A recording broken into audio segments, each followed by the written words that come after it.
Hi everybody, thank you for being here tonight. My name is Walter and I'm going to talk to you about work, life and balance. So first of all, before I start my speech, I'm going to ask you 3 questions. You can answer yes. If you answer yes to any of those questions, well, you will understand what's going to happen to you. If you do not answer them, it's still going to help you or help someone that you love. So the first question is, do you wish that a day you have more than 24 hours? Yes. Do you at the end of each day, for example, you are tired, you have no energy to do anything else? Yes. Yeah, thank you. And finally, I got you. at the end of the week, did you end up like finding that you have more stuff to do during your weekend? Yes. So, I'm sorry to inform you, you're on the way to burnout. Yeah, that's true. And for those of you who say no, I'm sure you know someone who is burning out. So, what is burnout? Burnout has been defined by Sharon Wilson, the tutoring at Rider University, as the fact that you are unable to do anything else. You are just freezing, you know. So, more and more professionals are feeling the burnout. In fact, it's something very common in workplace nowadays. But it also happens with students, something that you don't usually expect, because college year is supposed to be your time of your life. But more and more students are feeling that way. They are feeling the burnout. So what should you do? How can you help your peers? How can you help your spouse? How can you help your children? Because you try to help them sometimes, and sometimes it doesn't work. So what should you do? Do you have to surrender? Do you have to give up? Do you have to capitalize? No!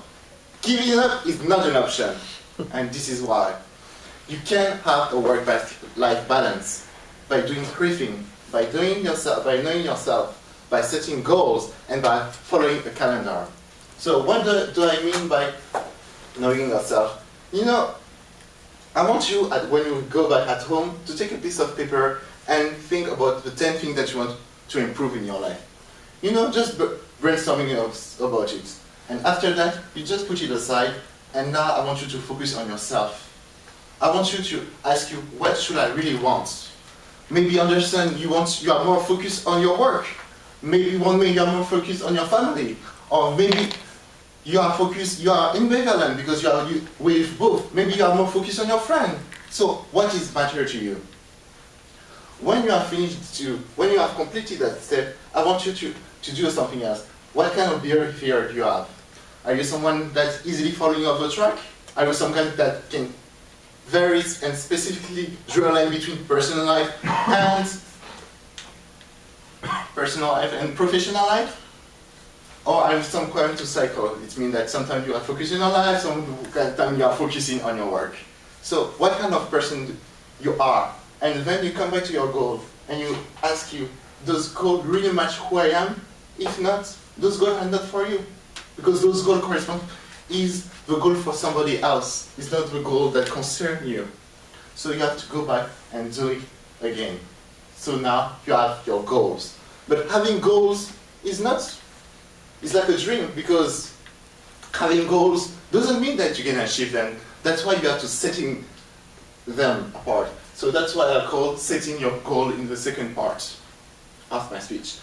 So what do you have to do when you have to set in your goals? You have to be sure that you target the different dimension of your life, because you have different dimensions in your life. Some of them are more focusing, for example, some concern your friends, some concern your family, some concern your career, some concern your health, mentally and physically, and some concern your hobby. You have to be sure that all those different dimensions are present in those goals. Then you have to ask very sincerely, can you achieve those goals? So how do you know that you can achieve those goals? Well, the first thing to know is, do you have the skills? Do you have the knowledge? Do you have the personality? The second thing is, well, if compared to someone else, how do I do? Those goals, those people have better characteristic or similar characteristic? If you answer yes, well, you have to go back again and begin from scratch.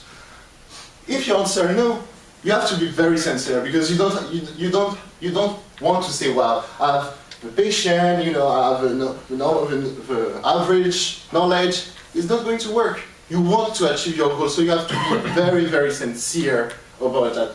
And once you have that, you can now start in your goal by doing what is called SMART. So what SMART means? SMART is an acronym that stands for specific, measurable, achievable, related focus, and time. So I'm going to give you an example. For example, you want to run a marathon. And what you want to say is, by November 2015, I'm going to run a marathon, so next time that I will see Suzanne, well, I will say, I have run a marathon, I'm not a loser. Yeah. So that's why you SMART stand for. So now, the final part is set up a calendar. You have to weigh your goals. So you have just to estimate and put in a calendar what you want to do, and then you have to look back and say, well, do I have waged enough time to those goals, because that match my priority? If yes, not perfect.